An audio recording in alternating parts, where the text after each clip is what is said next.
Good morning. Good morning. Thank you. My name is Melissa Long.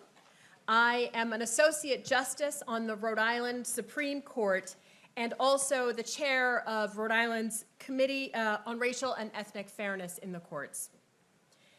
It is a great honor and privilege to welcome you to beautiful Salve, Regina University for a day of remembering, reckoning, and renewing in observance of the 160th anniversary of the ratification of the 13th Amendment.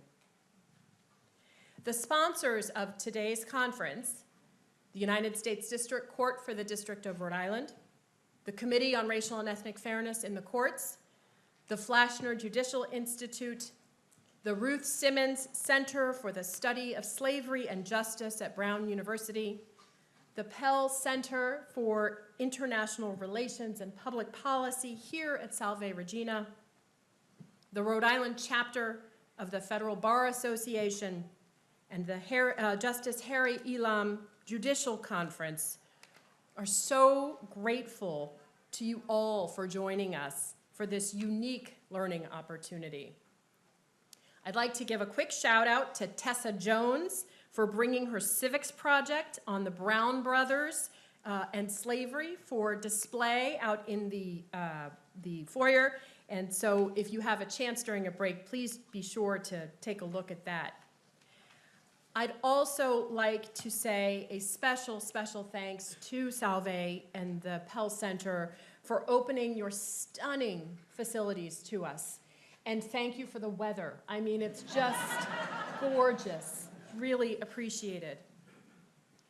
Now, as you can see in this conference program, we are so lucky to have a full day of incredible speakers ahead of us, beginning momentarily with Professor Sherilyn Eiffel and ending with the Honorable Myron Thompson, and filled with so much goodness in between. Our hope is to leave as much time as possible for substantive content and discussion, so I really strongly encourage you to read the full bio of each speaker in the program so that we can really get right to it. A little more than 1 year ago, 100 Yankee judges from Massachusetts and Rhode Island, we call ourselves the Justice Riders, took an extraordinary 3-day self-funded judicial education trip to Montgomery and Selma, Alabama. While in Montgomery, we visited with Judge Thompson and his colleagues at the United States District Court for the Middle District of Alabama, and also spent a day at the Equal Justice Initiative sites. Attorney Brian Stevenson, the author of Just Mercy and director of the Equal Justice Initiative sites, spoke to us in advance of our visit to the sites. Mr. Stevenson implored us to consider the narratives that we Americans tell ourselves about the nation's history, as well as what goes unsaid, and to challenge the narratives that fuel hatred, violence, and bigotry. He closed with a compelling argument. Americans must engage in radical truth-telling about the nation's history because, in his words, we deny ourselves the beauty of justice when we refuse to tell the truth.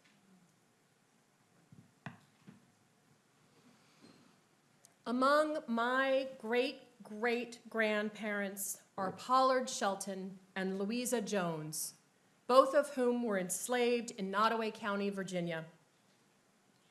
They lived and worked on a plantation called Rover's Rest, located on the outskirts of a small town called Blackstone.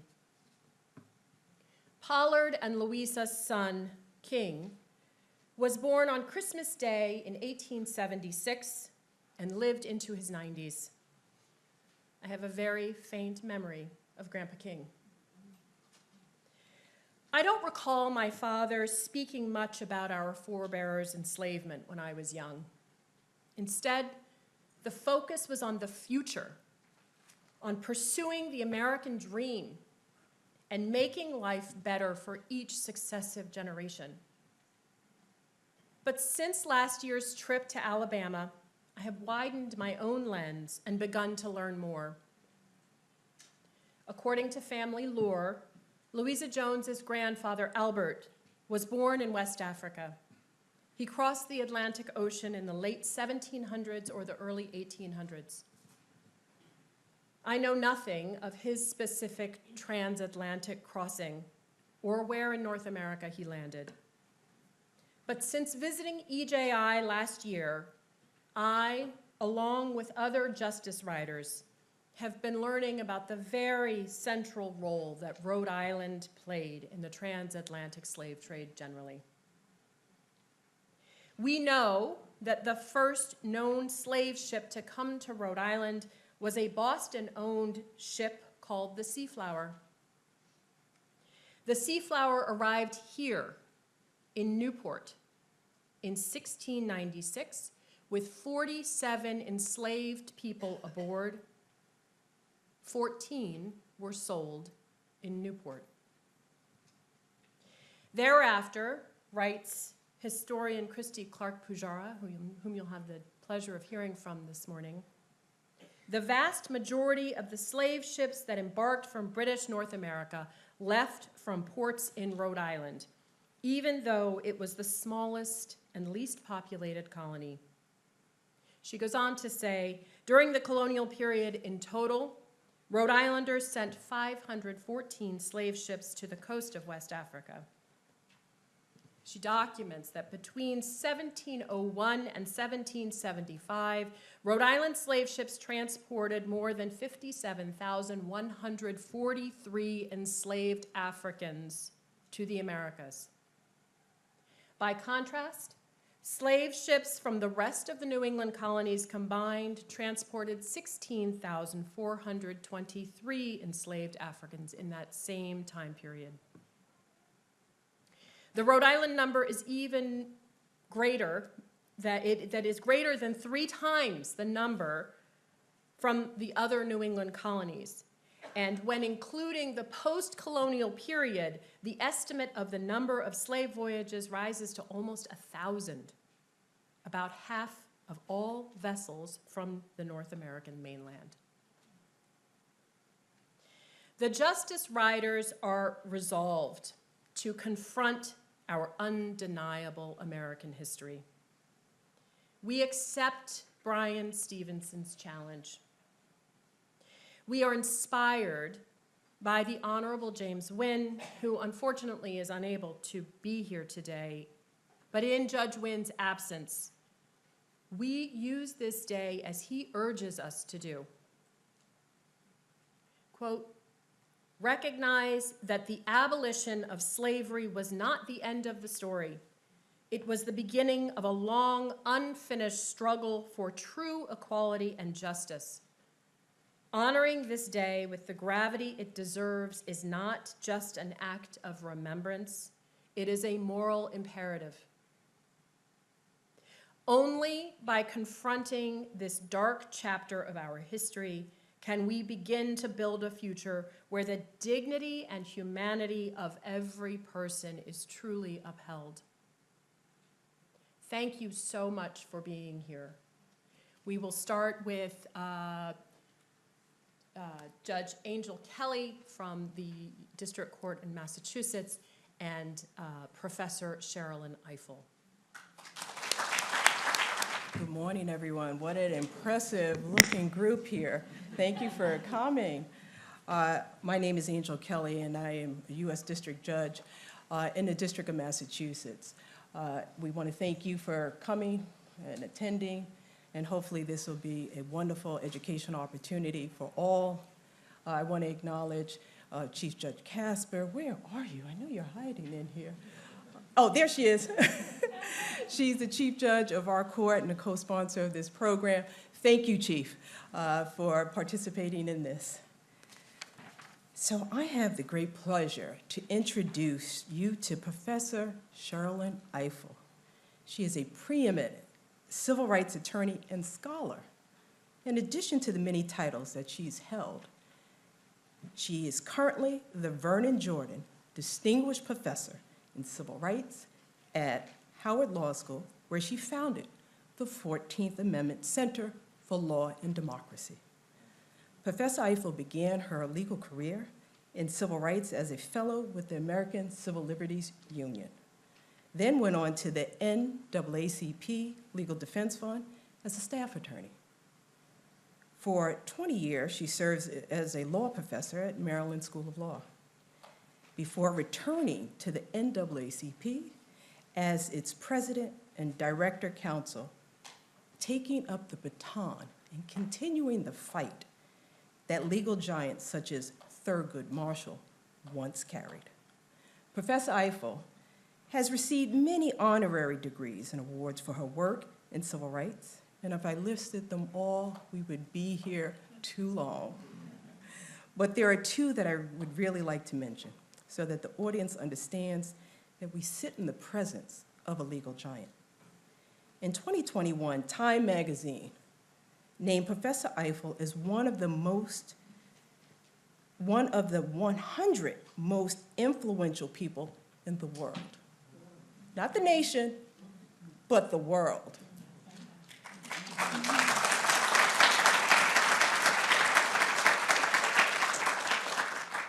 And second, Professor Ifill was a top contender for nomination to the Supreme Court in 2022. In a moment, you'll learn why she is so revered. I've had the privilege to hear Professor Ifill speak and provide a history lesson about the Reconstruction Amendments. When we were planning the conference to recognize the 160th anniversary of the 13th Amendment, I could think of no better person to participate in setting the stage for this public education about the historical context and drafting and ratification of the 13th Amendment, addressing our nation's undeniable truth. If time permits, we'll have a Q&A with Professor Ifill. And so with that, Professor Ifill, I turn over the stage to you.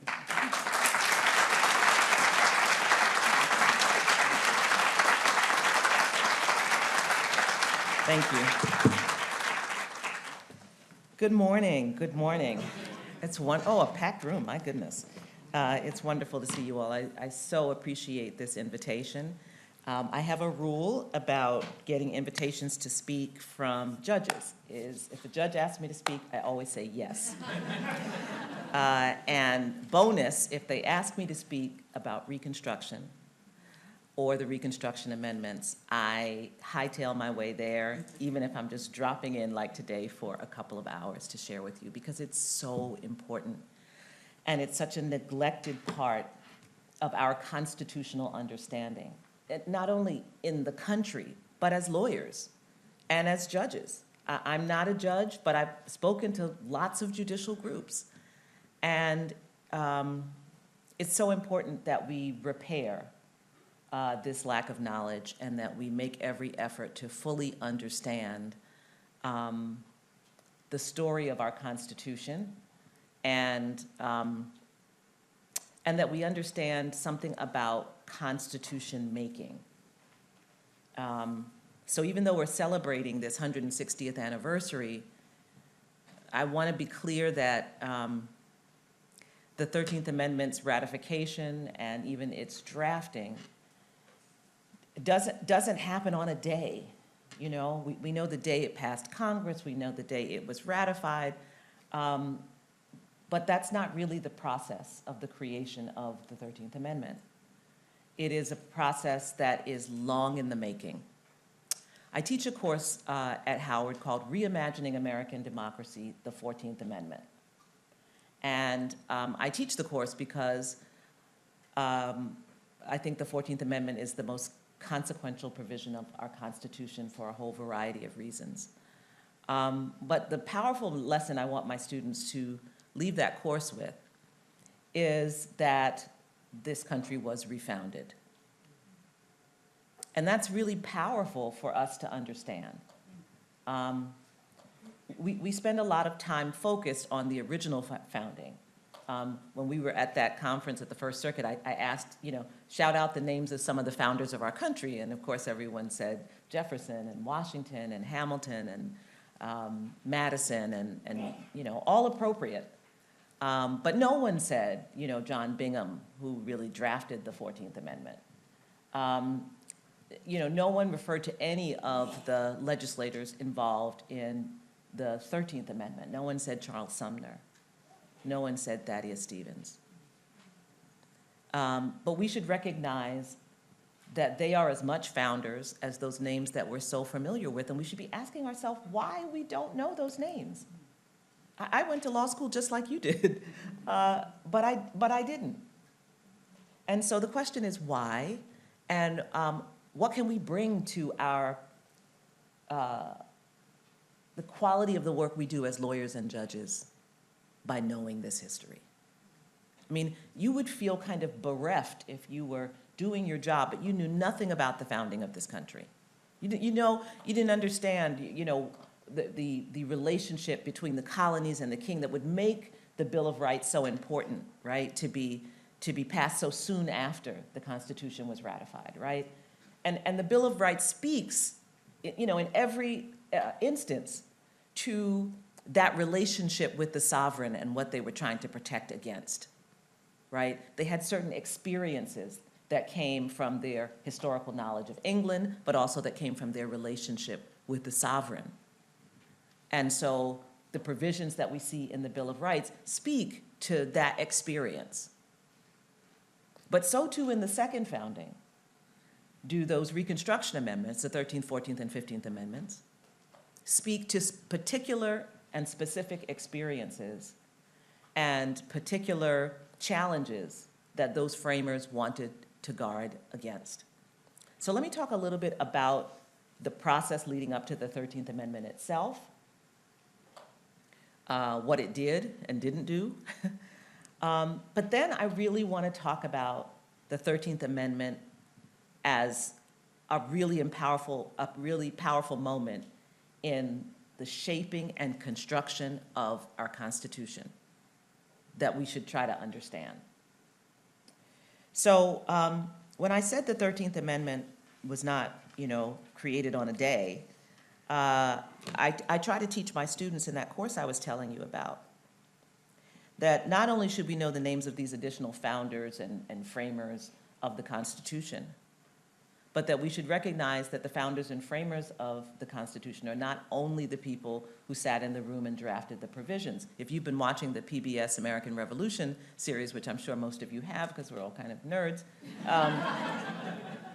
you've been hearing names you never heard before, right, who played powerful roles in that revolution. And I think it's important for us just to empower ourselves, certainly for me as a law professor, but even when I was leading LDF and just leading a team of mostly very young attorneys, which has always been true at LDF. It's kids, who've been doing that work, who are doing the work of Brown versus Board of Education, who are doing Swan, who are doing all the death penalty cases. These were lawyers in their 30s. And giving them a sense of empowerment that you too are a founder and a framer. So in terms of the 13th Amendment, it's important to understand that the 13th Amendment doesn't happen because President Lincoln and members of Congress and radical Republicans say, we should probably end the scourge of this terrible thing. It happens because there is pressure brought to bear. And there are experiences that are opening up the minds of influential people about what chattel slavery means. It happens because some of the people who end up in Congress are people who themselves had participated in the Underground Railroad, in helping people cross the Ohio River. These were young white men, often, who were sons of ministers and other clergy leaders who had always been opposed to slavery. And so it was in their marrow. It was in their bones. And so when they then become members of Congress, They are very clear about what they want to accomplish. And it doesn't happen quickly, but they never stop applying that pressure. The enslaved themselves are part of this process. The mere insistence, the mere persistence of enslaved people trying to be free puts pressure on the system. In fact, it was so, slave owners were so confused about some of those individuals that they owned who would continue to run away over and over and over again, that they thought it was a psychological condition. They created a name for it, drapetomania, right? And so this relentless demand to be free that was so apparent and that was so clear, and that despite the punishment that would happen if you were caught and returned, the terrible, brutal, torturous punishment that people would try again to flee, speaks into the country. And I've always said that, therefore, we must consider the enslaved also framers of those Reconstruction amendments. The relentless insistence on abolitionists, especially Black abolitionists, to believe that voting was a critical part of their citizenship, that came from them. It came from Frederick Douglass writing What the Black Man Wants in 1866 and saying we have to be able to vote if we are to be men in this country, he says. And others are saying it with him. So if we wonder why we get these successive amendments, it's because those individuals who don't sit in state houses are helping define what citizenship means in this country. And they're helping define the importance of freedom to people, not just to white people trying to be free from the sovereign. So this relentless process is going forward in the years before the Civil War. And of course, we have states where there either is not slavery or where most free Black people live in the North. And their citizenship is implicated as well by slavery. I talked about this at the other conference. There are Black sailors who live in New York. And this was a very important thing for Black people to be able, Black men to be able to get positions as sailors, because it was skilled labor, it meant travel, they were paid a wage, they had a lot of prominence in their communities because they were worldly, right? It's like in the 30s, if you were a sleeping car porter, a Pullman porter, right? You were traveling throughout the country. And those Pullman porters, who maybe the white people who were taking those trains and saw these men making up their beds thought were menial workers, were actually powerfully important. They were bringing the news. They were bringing Black newspapers to the South, the Chicago Defender and the Baltimore Afro, right? So they were powerful ambassadors who knew things because they were in different places. Well, the same was true for Black sailors, who, by the way, were sailing not only to up and down the coast, they were sailing to South America. They were sailing to Central America. They had seen other Black people. So they had other ideas about what was possible. But when some of those sailors came into southern ports, they had to confront the laws that existed in those southern ports. In Washington, D.C., that sailor, if he left the ship while it was docked and was on the street and could not immediately prove that he was a sailor on that ship, would be taken to the jail in Washington, D.C. In South Carolina, the rule was that you would be, if a ship docked and there were Black people on that ship, didn't matter whether they were free or enslaved, they would be immediately taken to the jail where they would be held. And they would be held until the ship left harbor, and if the captain did not come to get them, they would be sold. And so there were cases, one pretty prominent one involving a young sailor from New York who came to DC and was placed in the jail.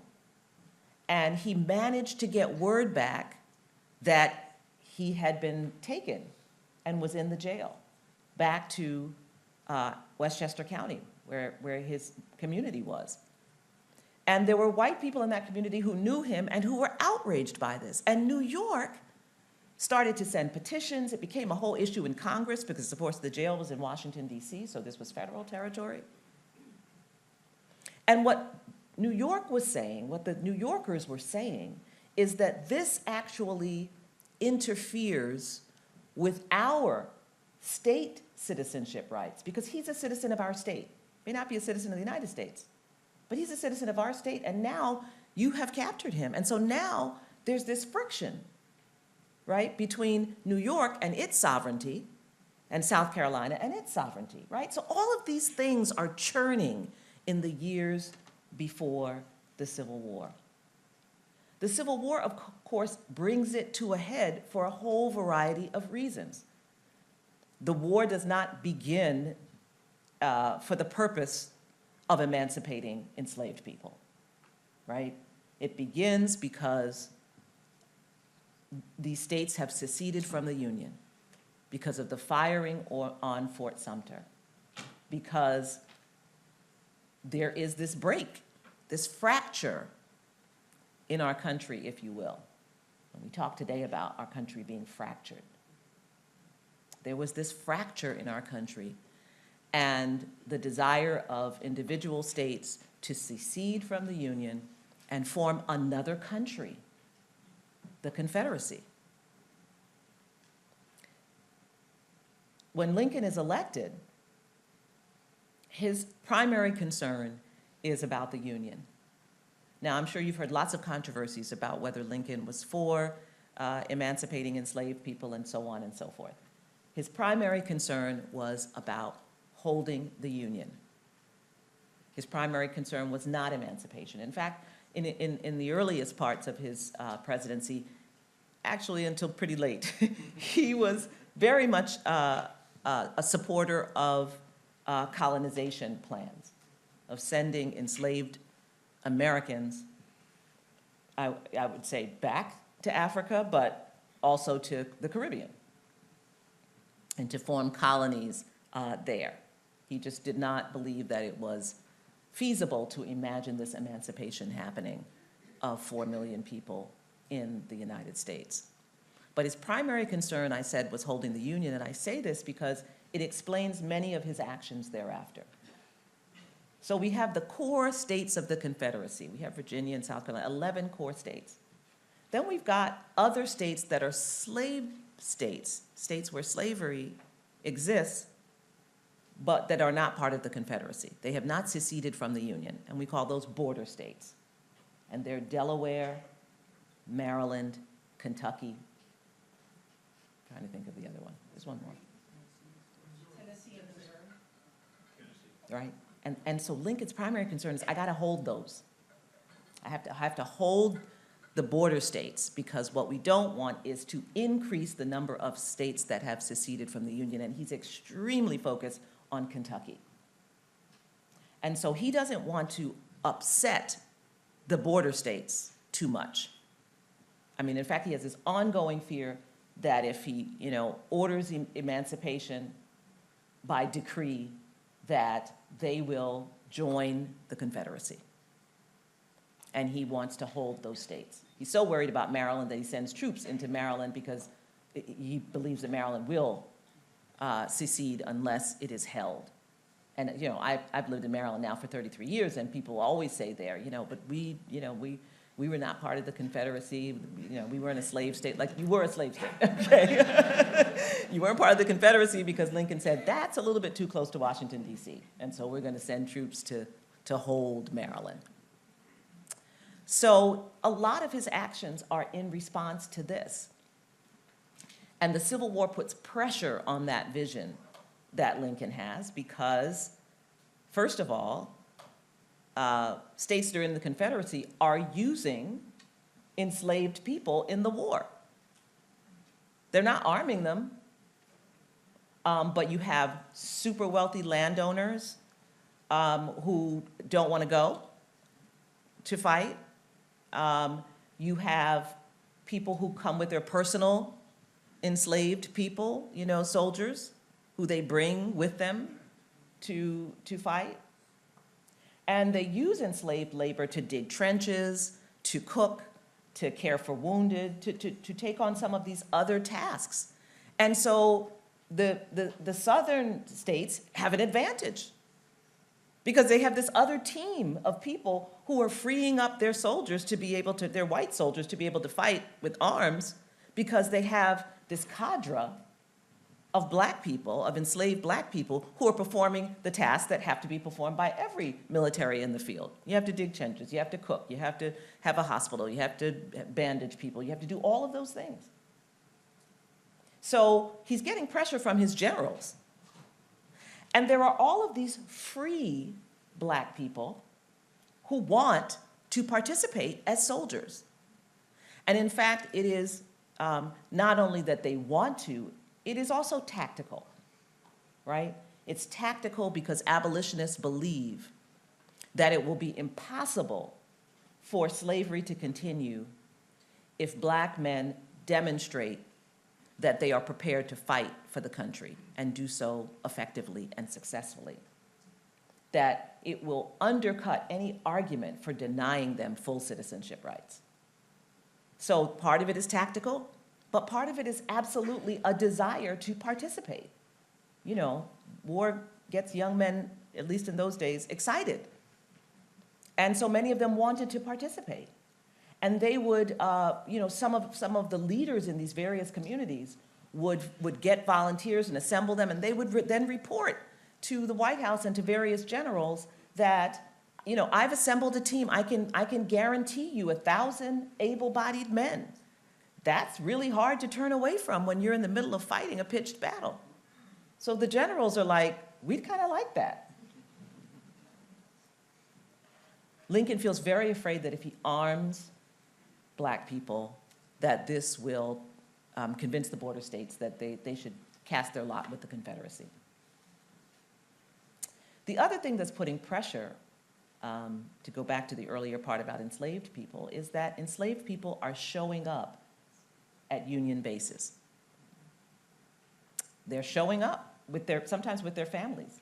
I mean, there's an account of a woman who walked, you know, 100 miles. Like they are leaving plantations and courageously making their way through because they have heard that there is a Union fort or a Union garrison and they want to get there. And they do get there. They get there by the hundreds. And now this is a problem. As they begin to come, the early generals receive them and you know, say, great, you can be part of us.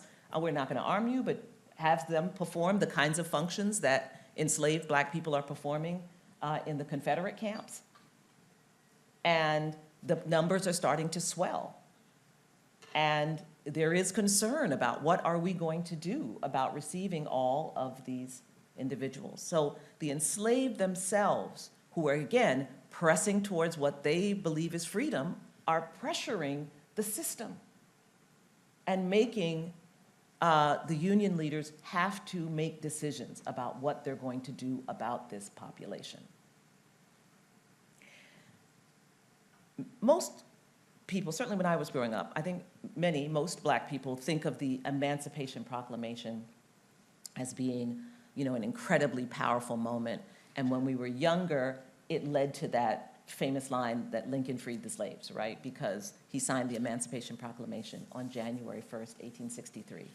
I don't want to minimize it. It was a big deal. It was a big deal because in writing, by presidential decree, was the effort to ensure that people would be free.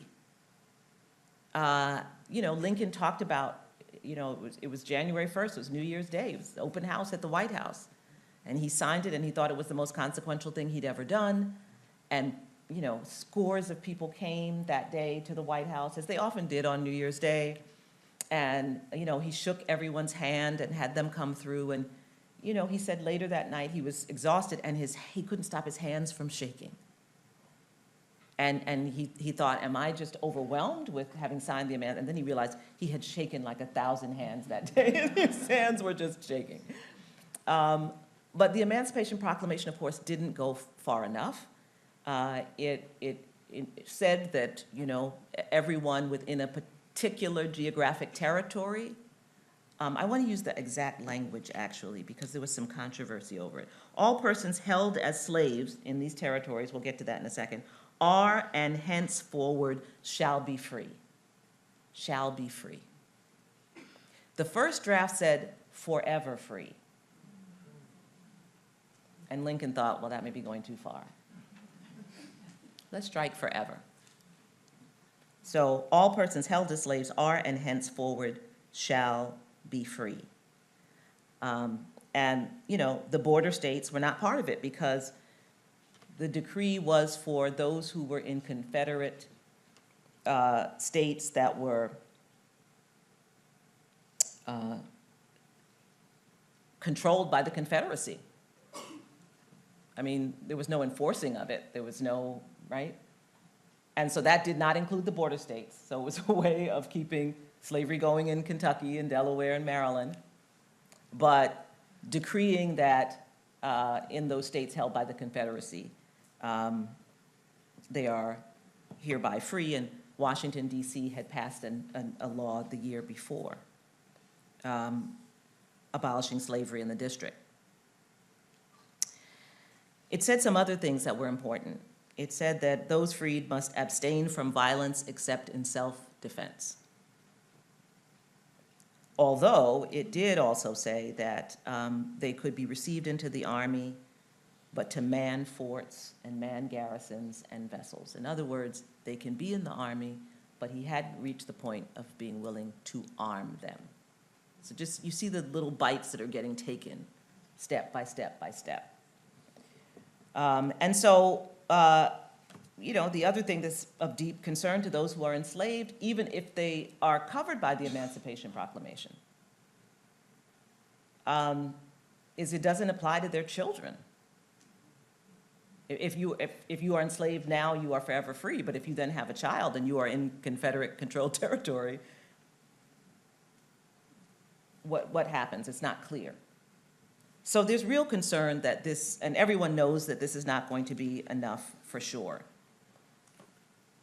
Lincoln had, as a last-ditch effort, tried to see if he could workshop a little colonization project. And so he got involved with a man named Bernard Koch, who many people told him was a charlatan, but this man had a plan. He said there's an island off the coast of Haiti where we can bring, some enslaved people, and we will give them enough money for food and for housing. We'll start a school and a church and so forth. And Lincoln says, let's try this out. So about 400 Black people go on this expedition to this island off the coast of Haiti. And of course, the charlatan, Bernard Koch, runs off with all the money. And they're left there with no housing, no food, and so forth. About half of them die of smallpox and starvation. And the following year, Lincoln sends a ship to bring the remaining enslaved people back. And I think that, more than anything else, kind of ends that as a prospect for him. He had been eyeing an island also off the coast of what is now Panama, in the Isthmus of Panama, that he thought might be a place. So they're working on this amendment, and they're working on this amendment because it is constantly being introduced by abolitionist members of Congress. And there are the super, super radical Republicans, and then there are those who want slavery to end, but they're prepared to see something gradual. And that's what Lincoln is interested in. He has a plan that he will pay, and he always believed that slave owners could be paid if emancipation happened for the loss of their enslaved people. And he has a plan that would allow that to happen, and that, you know, people could gradually emancipate their enslaved people and receive remuneration for it. The radical Republicans are not having it. They don't want to hear that. They don't want it to happen. They want a clean break with the institution of slavery. And, you know, it might not have happened. The election of 1864, Lincoln does not think he's going to win. All signs are that the Democrats are going to win that election, the presidency, and members of Congress as well. But just the opposite happens. Lincoln wins by a lot. The Republicans hold the House and the Senate, and so they know that they can do this thing. And they set about beginning to make it happen and put the final touches on the language. We get to the new year, and you know, Lincoln is in his now second term, and he's feeling like he's got the wind at his back. But it's still, the fighting is incredibly hard, and by now he has given the order in the prior year that enslaved people could be armed and that there could be regiments of black soldiers. You know about the Massachusetts 54th,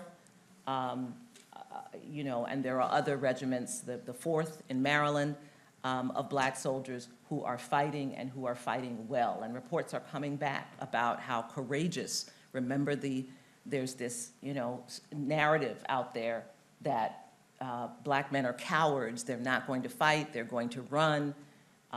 And that doesn't happen. And the word starts coming back from these battles of the tremendous fierceness of these soldiers. And of course, black soldiers have always fought. Again, going back to the PBS on the American Revolution, you see that black soldiers have been part of every conflict. But these stories start coming back. They're drifting down also into the Confederate states. We're saying it can't be true. It can't be true. We see these people, and there's no way that these same people who are on our plantations are fighting in this way. We know them to be meek and to be cowards. And so they're kind of getting shook and demoralized. But in the Union, this is now reinforcing the troops that they have available to them. And so the Union's feeling a little better. But at the beginning of the year, the Confederacy is very stout in the field. And so it's not clear what's going to happen. And then some consequential battles happen that really give the Union the upper hand, to the point that by that April, Lee surrenders at Appomattox. Now, I should say again, that's not really the end of the war. There are skirmishes that continue to happen even through 1865. But that is recognized for most of us as the end of the war. And now Lincoln is really feeling like this is a robust moment where something can happen. And 2 days after that surrender, he gives a speech at the White House. And in that speech, he talks about what's going to happen. He says, this is the time now for reconciliation. We should all join together. We don't need to exact any more punishment. This is the time for us to come together. Slavery is going to be abolished. And, you know, he says in his zeal, he's talking about some particular territories in Louisiana, black men are going to vote, and this is going to be the future. In the crowd that day is a man who is a zealot, a Confederate zealot, John Wilkes Booth. And he hears Lincoln say that, and when he hears that, he says, now he's talking about N-words voting. This will be the last speech he ever gives. And he bands together with his team of assassins who plot then to take out the government. They plot to assassinate Lincoln, to assassinate his vice president, Andrew Johnson, to assassinate his Secretary of State, William Seward, all three at the same time. The member of the team who's supposed to assassinate Johnson gets very drunk and abandons the plan. Booth finds out that Lincoln is going to see Our American Cousin at Ford's Theater, and of course, Booth was an actor. He felt he was the only person who could make his way up to the presidential box because he was a very popular actor. In fact, Lincoln had invited him to the White House a number of times after seeing him perform in the past. He'd never gone. And so he has the ability to simply write his name on a card and give it to the ushers who recognize him, and so he knows he can get to the box. So he's going to take out Lincoln. And then the third member is going to take out Seward at his home. And obviously, we know that Booth was successful. He arrives that night. He is ushered upstairs. He says, you know, I want to be ushered into the president's booth. The president is there with his wife and with another couple, and they do usher him in, and he immediately takes, well, first he barricades the door to the booth, and then he takes his shot. And the other man, who's a part of the party that was with Lincoln, fights him. He takes out his dagger. He stabs him in the forearm and famously jumps to the stage and runs off. Meanwhile, over at Seward's home, that assassin has come up the stairs. Seward is actually ill. He had been in a carriage accident, had broken his jaw, and he was recovering at home. His 2 sons were there. His daughter was there. And he comes up the stairs, and he comes into the house, and he says, I've come from the doctor's office. I have medication for him, and I have to personally administer it. And so the son is, I don't know about this, but says, hold on a minute, I think he's sleeping. But the young daughter, his sister upstairs, hears that and says, Father's awake now. She comes out of his room. This makes the assassin then know where Seward is sleeping. He runs up the stairs. He pushes her aside. The son begins to fight with him, and he stabs the son. He gets into the room, and he attempts to shoot Seward, but what he had holding his jaw, the bullet doesn't get into his jaw. He runs out, he stabs some more people along the way, and he makes his way out. And Johnson, of course, is never attacked because of the inebriated third member of the party. So it's an actual conspiracy to take out the government. When I was growing up, I always just learned that Lincoln was assassinated. I had no idea. And of course, a manhunt ensues, and and it takes some time. Lincoln doesn't die until the following morning in a house across the street where they've taken him. At first, they just thought he was stabbed. Then they realized that he's mortally wounded, and so they begin this. Seward essentially begins this manhunt, and they search for Booth. Booth makes his way to Maryland, and then to Virginia. He's in a kind of rooming house, and he is holed up there. They tell him to come out or they're going to set it on fire. He says he'll never be taken alive. They set it on fire. He jumps out the back. And although there were instructions to take him alive, the law enforcement officer shoots him and kills him. 7 people are rounded up who they say are part of the conspiracy.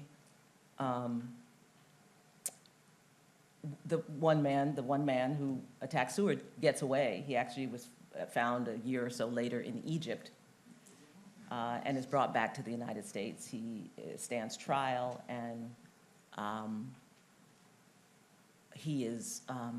there's like a hung jury. He doesn't get convicted and continues to live. But there's a famous picture of the gallows where the conspirators are hung, including Mary Surratt. She's the first woman subject to the death penalty in the United States. It was to her rooming house that Booth fled. Her husband had been friends with this group. And so that's the condition of the moment. The condition of the moment is that this nation has been fractured. 600,000 people are dead. We've just breathed for 2 days the air of the possibility of the end of this conflict. And the one person who it's really believed is the only person who can hold the Union together is assassinated in a plot to take out the government. I just want to be clear about the uncertainty of the environment all right? This is not just like people sat in a room and drafted up a constitutional amendment. This is a time of democratic crisis in the country. The effect of it, though, is that there is more willingness to ratify the 13th Amendment. Obviously, Lincoln had spoken of it just 2 days before he was killed. 3 days before he was killed. He's killed on the 14th. And so there's much more will to make this happen. But, you know, there's concern. It does make its way through Congress. It still has to get through the states. There's this ongoing question of how many states, because it would need to be 2/3 of the states. But are the states of the Confederacy that seceded, that haven't returned to the Union yet, are they in the count? Radical Republicans say they're not in the count. They didn't want to be part of the country. They're not in the country. We don't have to count them.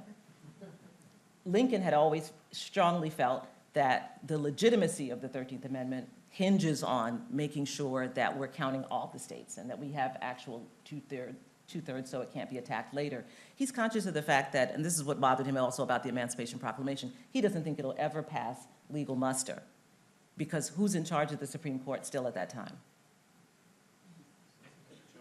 Roger Taney. Dred Scott Roger Taney. Right? So he wants things to be airtight. He wants it to be locked up because he doesn't think it can survive, and he knows that it'll be challenged. But then for the constitutional amendment, he says that just the legitimacy of it, that it is important to include as many of those states as possible. And he begins receiving states back into, he had started to make plans to receive states back into the Union. Illinois is the first state to ratify appropriately, the home of Lincoln, of course. And by December, it is clear that it is going to happen. Now, the most controversial piece of it that holds up the ratification by the states is the enforcement clause. So we know that the 13th Amendment abolishes slavery or involuntary servitude, except as punishment for crimes for those duly convicted. Let's say a word about that for a second, too, because I know that, you know, there are many people who say that's the loophole, right? And that, you know, and that is why we can have incarcerated people who are compelled to work, sometimes for no money, and who can work for even the private owners of prisons, who often work building furniture and other things for corporations. And there's a whole wonderful film by Ava DuVernay called 13th about that.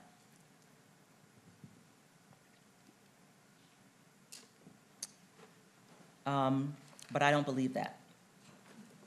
It certainly was not the intention of those framers.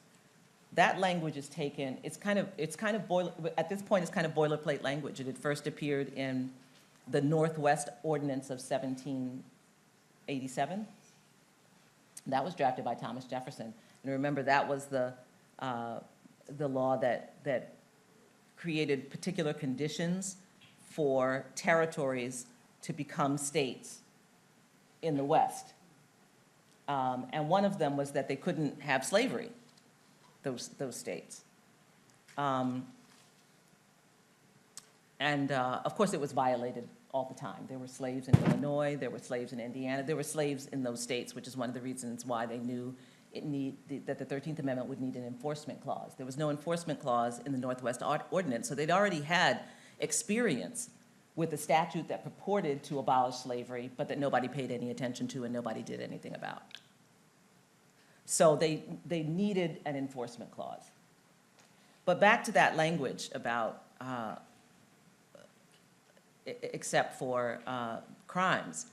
It had appeared in all kinds of statutes. It was not particularly directed at chattel slavery. And so it makes it into this 13th Amendment. The reason I say I know that it was not the intention is that it is almost precisely upon the passage of the ratification of the 13th Amendment, as Congress begins to think about the 14th Amendment, that they are learning about Black codes. And Black codes are these state laws by which states and localities are essentially using the criminal justice system to return Black people to slavery. They are creating these vagrancy laws that are neutral on their face, but that are designed to capture Black people. If you're found walking on the road and you don't have a certificate that says that you work for a white person, then you can be taken to prison. And once you're taken to prison, a plantation owner can come and lease you out, or a mine owner, or a railroad owner. This is the beginning of the convict leasing system. So they're beginning to hear that this is happening, that people are being returned to the condition of slavery by virtue of these vagrancy laws and the criminal justice system being used. And they're outraged. They're outraged by it. It's part of what they're thinking about in the 14th Amendment. So this was incidental, but consequential, and is the loophole that I think has been used to sanction mass incarceration. But if you're reading all of the amendments together, it doesn't hold up. And if people are interested in originalism and the intention, then they would know that those framers of the 13th Amendment could not possibly have imagined a system in which there would be more people, or as many people, in involuntary servitude in prisons as were slaves at that time. They just could not have imagined a system that at that scale, right, would have involuntary servitude. So I think it has to be read as a whole, and I've talked with Ava about this as well. I think the film is a little misleading, because if you're not weaving in the 14th Amendment, then you can't really understand what was happening. And if you really want to be originalist about it, and you really want to look at what the words meant and where they came from and what the intention of the framers were, then it just doesn't hold up. But in any case, that's the language. But the enforcement clause is what has the states really upset. And in fact, frankly, for all the Reconstruction amendments, the enforcement clause is really what gets them going. And now I want to segue to this structural piece that I think is so important, because the enforcement clause is part of that structural reset. First of all, the 13th Amendment is the first addition to the Constitution that expands federal power. First, remember, the Bill of Rights is all about protecting you against the federal government. The Reconstruction amendments, again, premised and founded on the experience of what the framers have seen and lived through, is designed to protect against state governments, right? So it's like this balance in our constitutional framework. And in so doing that, they empower the federal government, because who are you going to trust? Are you going to trust the states to enforce? Well, they have just seen what the states have done, and now they even know what the states are still doing. So they know that that's not going to work. And that's why you have these enforcement provisions in these Reconstruction amendments, because the federal government, it has to step in.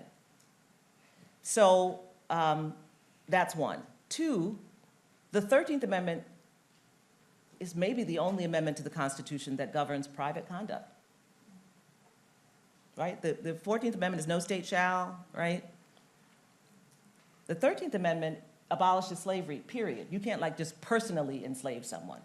And you will see every couple of years, the Justice Department has some case where there are individuals who have held people in slavery, private individuals.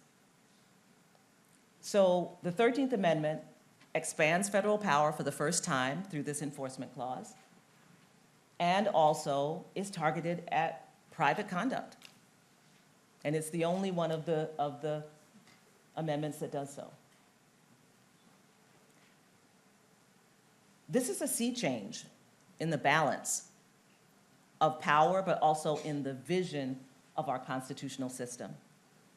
A system that was first created based on that relationship with the sovereign and the fear of the sovereign's overreach and total power. And the second Constitution recognizes that you also, at least some members of the population, also have to fear the states and need protection against the excesses of the states. And I always repeat this because I hear people all the time talking about states' rights, and of course states have rights, we're in a federal system. But there was an intention to limit the rights that states have as it relates to the particular rights that are guaranteed in those 3 amendments. I mean, that's not a secret. That was the intention. The intention was to take it away from the states to protect these rights and to give it to the federal government.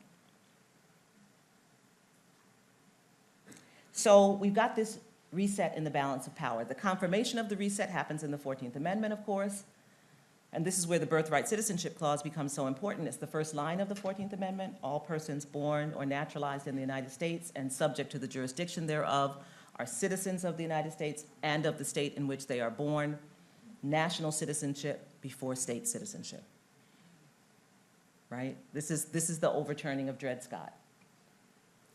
And you know that Dred Scott is really a case about about diversity jurisdiction, right? And if Dred Scott is not a citizen of a state, he can't have access to the federal courts. Like state citizenship is important. I mean, how else would you access? There is no federal question jurisdiction at this time. Federal question jurisdiction is actually created at this time the Justice Department is created in 1870, all of which was created to enforce the Ku Klux Klan Acts. So there's no federal question. So how else do you get into federal court?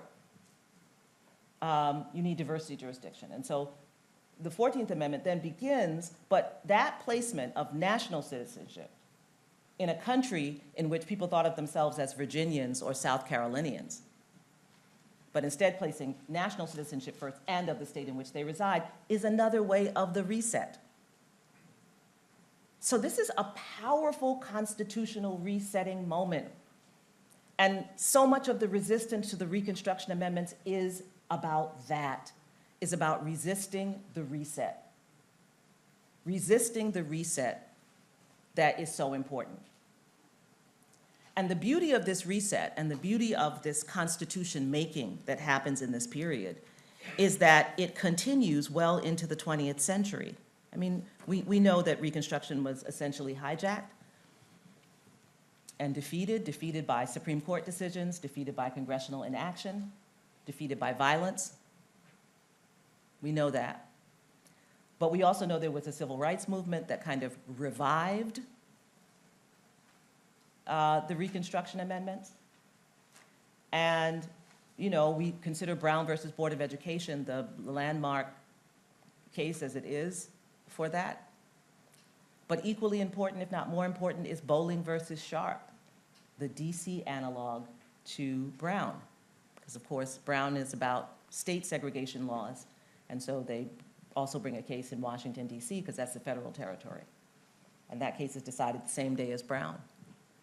But in Bowling versus Sharp, the court essentially says that the 14th Amendment actually, at least the guarantees of it, because remember that first Constitution does not include the word equal anywhere, right? The first Constitution is 3/5 clause, continuing the slave trade till 1808.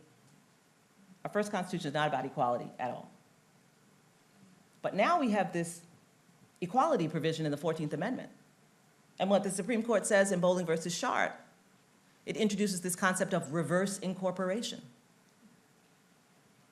right? Which means that guarantee also applies. It weaves the two pieces together. It is the binding thread that weaves together the first Constitution and the second Constitution, because those rights that are present in the 14th Amendment are deemed to also be present in the Fifth Amendment. Reverse incorporation. So there's still constitution making happening in the second half of the 20th century. Powerful for us to know that it's not some static moment in the past.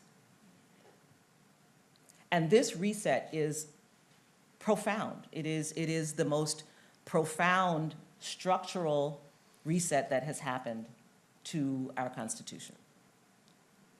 And we should recognize it as such. So I think I want to stop there, and then maybe if you want to come on up and chat with me, I'd love to talk about after the amendment is ratified, kind of what happens to the 13th and where it is today.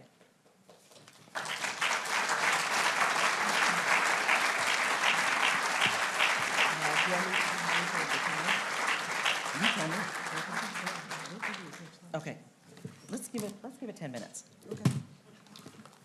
Yes? Oh, then now I need a lavalier. Okay. Good point, good point, good point. Yeah, I'll hold this.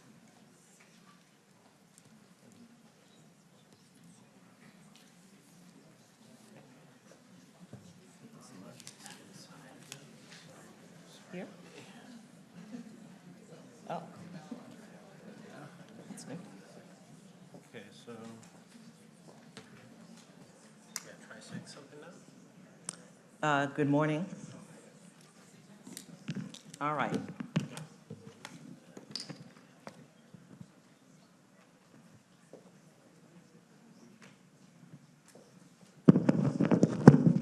you should be good. Okay. Can we give Professor Eiffel another round of applause?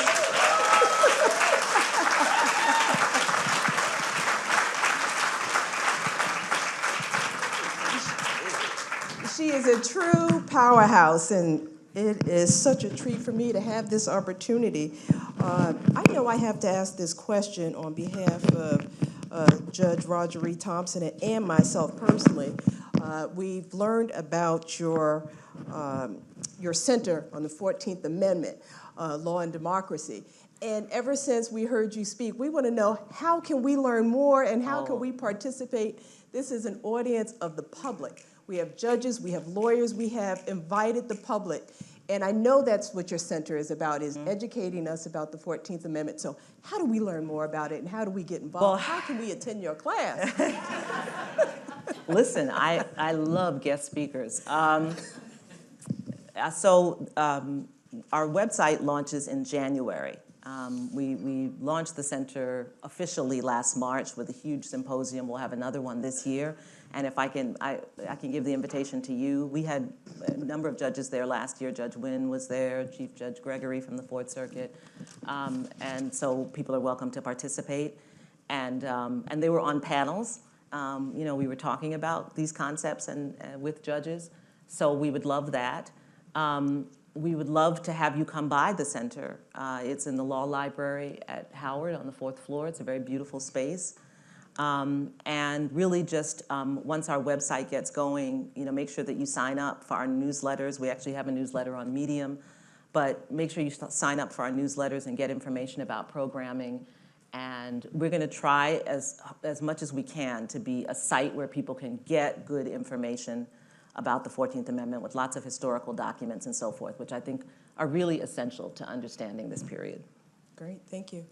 Another question I have is, how has the 13th Amendment shaped our current democracy? Well, like all of the Civil War amendments, this room wouldn't be possible without it. I do think that, I guess I'd say it this way, especially since so many of us have been watching the PBS series, that, this country still is not, but was not who they thought they were. And I think slavery was profoundly destructive to our national identity. And I think they knew it too. I think that's why the word slavery never appears in that first Constitution. They didn't have computers that could do a word scan, but they got it. They didn't put the word in there. They talked about the importation of persons and 3/5 of all other persons. Why didn't they just use the word if they were unbothered by it? And so I think they knew that it was a betrayal of core principles. And I don't think we were even complete as a country until the Reconstruction Amendments. And I've said before that to the extent people think that equality is somehow in the first Constitution, or that we are a nation founded on the concept of equality, it's because you're thinking about the Declaration of Independence. We hold these truths to be self-evident, that all men are created equal. But that's not in the Constitution. That concept did not make it into the Constitution until the 14th Amendment. And the 14th Amendment reaches back over the first Constitution and pulls that concept from the Declaration of Independence, which actually is the statement that most Americans, I think, associate with our national identity, and pulls it finally, at long last, 100 years after the first Constitution, into the Constitution, into our founding document. I think that's really powerful. It's just not complete until that moment. So I think that's critically important, and therefore the 13th Amendment is important, because the betrayal of that statement of the Declaration of Independence, cannot be cleansed, until slavery is ended in the country. It's ended in many other countries at that point. But it is the beginning of what should have been seen as a healing process and as a democracy building process for the country. So there was a vision for the Reconstruction Amendments. Has it been realized? And if not, how do we realize it? Just 2 minutes. What can we do? One of the things I love about this period is the persistence. Okay, so they start learning about the Black codes, right? What do they do in response to that? Yes, the 14th Amendment comes, but first they pass the first Civil Rights Statute, the Civil Rights Act of 1866. And that's important because the Civil Rights Act of 1866 provides for a lot of things. Excuse me, the first thing it provides for in its first sentence is birthright citizenship. That is first in the Civil Rights Act of 1866. And then the rest of the Civil Rights Act of 1866 is actually meant to be responsive to what they're hearing about. So it says that, all persons are, legally entitled to make contracts, to buy, to sell, to lease, to testify before juries, like all the things they're hearing are not happening, right, in the southern states after slavery is abolished. They tried to create a civil rights statute that will encompass it, and it begins with birthright citizenship. Now, when Lincoln was assassinated, Andrew Johnson becomes the president, having narrowly escaped being a victim of the conspiracy as well. Johnson is not good. He is. So Lincoln selected him because he's a Southern. He's from Tennessee. He had owned slaves from time to time, but he was he wasn't a wealthy landowner. He very much associated himself with kind of the working class in Tennessee, and he was a Unionist. He did not believe that states had the right to secede from the Union, and that's why Lincoln was hooked up with him. And Lincoln, team of rivals, thought that it would be good to have a Southerner, and good to have someone who could speak that language. But he was a white supremacist extraordinaire. He used to be my least favorite president. But that's what I said. No one here said that. No one here said that. I said that. And he did not believe that, he was white supremacist, so obviously he did not believe that Black people were equal. He had no problem with slavery. He didn't think slavery needed to be abolished.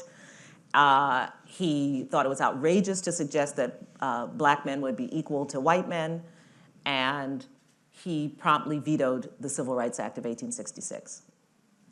Which actually was a good thing in a way, historically speaking, because it made it clear to the radical Republicans in Congress that if they wanted Black people to have these rights, and particularly to be citizens, it would have to be by constitutional amendment, not by statute. And that's actually how we end up at the 14th Amendment, right? So they tried statutorily to do what they ended up doing in the 14th Amendment. And so just because this is much in the news, and this is just my own professorial interpretation of the history, the framers of the Birthright Citizenship Clause of the 14th Amendment knew that they did not want to leave the citizenship question to the whims of an executive, because they had just experienced that, right? They had just experienced Johnson veto the Civil Rights Act of 1866. So when they created the Birthright Citizenship Clause of the 14th Amendment, they were worried about successive Congresses maybe changing their mind and overturning the Civil Rights Act of 1866, but they had just experienced an executive who had thwarted their effort to create birthright citizenship. So obviously, that was something they hoped by making it a constitutional amendment could not happen. It's clearly not power they were conferring on the executive. It's not power they were conferring on anyone because their desire was to eliminate caste. They did not want levels of citizenship, which they thought was uniquely destructive. And so that's really important. But how do we realize the fullness of it? I mean, the reason I bring up the Civil Rights Act of 1866 is, as I said, the persistence. You know, when things didn't work, they just came back, you know, until finally that Congress was out of power and things changed, but then the people persisted. You know, it's not as though there was Plessy in 1896 and then Brown. You know, people were bringing cases, you know, unsuccessful, but they were bringing cases in the early part of the 20th century. You know, Giles versus Harris, you know, is 1911. You know, black man in Alabama, postal worker, not permitted to register to vote, takes his case all the way up to the Supreme Court. Obviously, violative of the 15th and 14th Amendments. And, you know, the court, in an opinion written by Justice Oliver Wendell Holmes, says, yeah, we could say that it violates the Constitution, but, you know, if Alabama doesn't want to register him, they won't. And so what's the point? Right? I mean, those people are persisting. They are trying to make this thing happen. So I just think we feel like everything fell into a black hole, and then there were these brilliant lawyers, you know, trained and nurtured at Brown and Howard, which was true. But that wasn't how it went, you know? So I just think in this moment, it is about the persistence. It really is about the persistence. And that's part of why I wanted to create this course and empower people with the history of how our country was refounded as a way of us feeling like we have not only the right, but the obligation to refound our country yet again. We can do that. It's allowed, you know? And the trick is only, have we advanced in any way that we can do it without the death of 600,000 Americans? Can we do it a different way? Those activists in the civil rights movement pressed a refounding as well, based on the 14th Amendment. They were as fierce and courageous freedom fighters as any in the world. And many did not make it. Many were martyrs to that movement. But they created an America that made my life possible and the life of many people in this room. And their work, you know, just then created a domino effect, right? And then you had the women's rights movement, and you had this.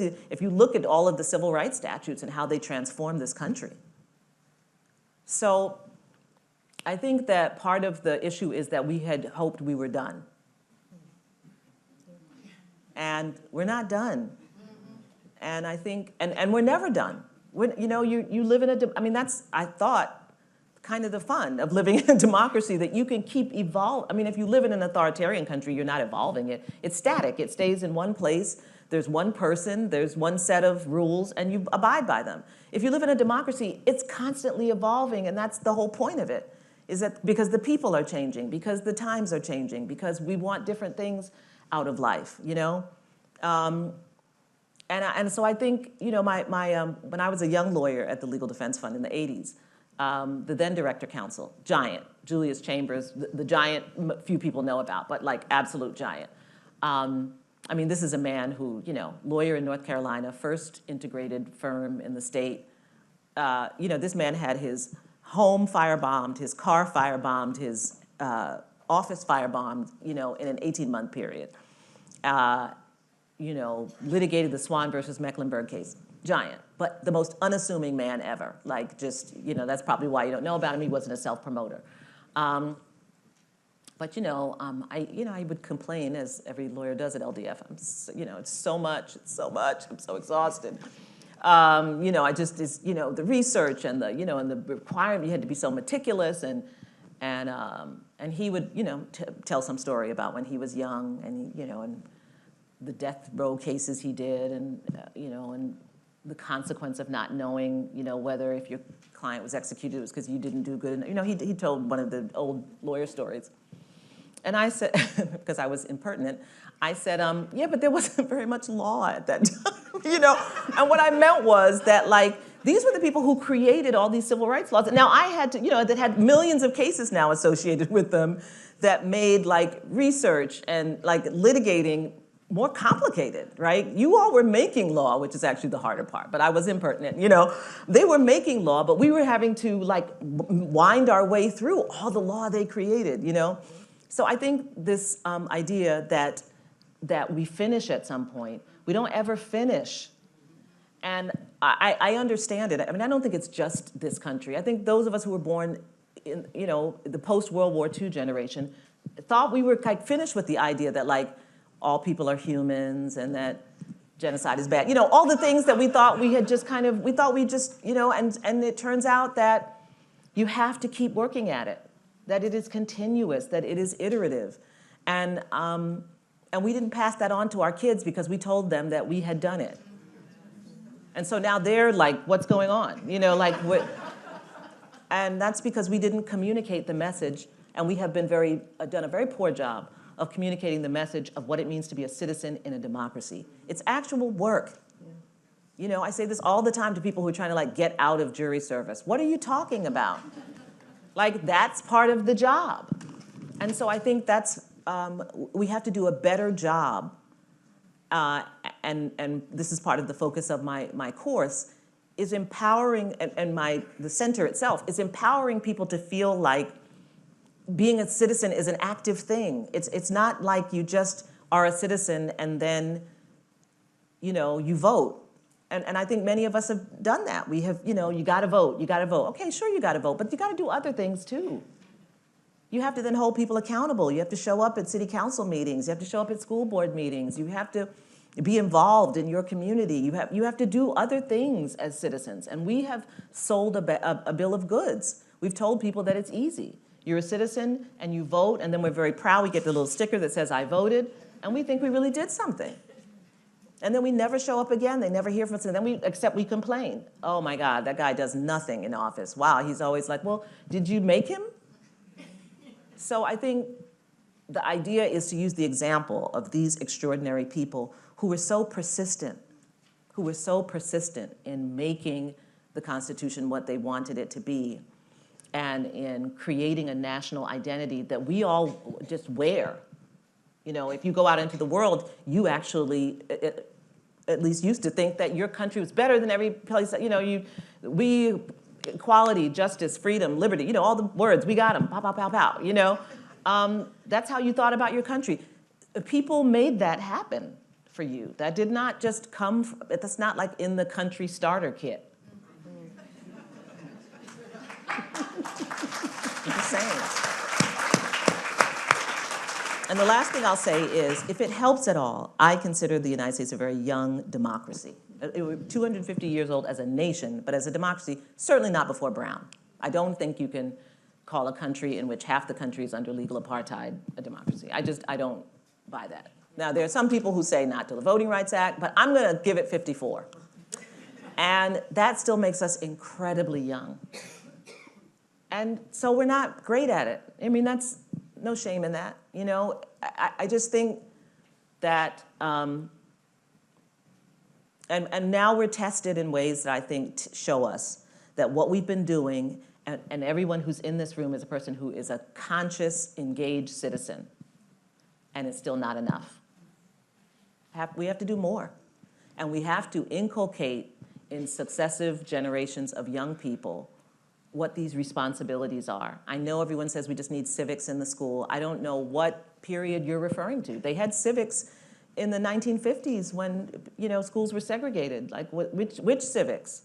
The ones in the textbooks that most of us read through the 1960s that, you know, talked about the happy slaves and that left women out, and that, like, which civics are you talking about? If you mean, you know, what is a bill and what is a, yes, I agree that more of that has to happen, but even more than that has to happen. We should be wheeling, you know, voting machines into every 11th grade class and having students vote and try it out, we should be making it a part of them. You should never walk across the stage and get a diploma without a voter registration, you know, without your voter registration card.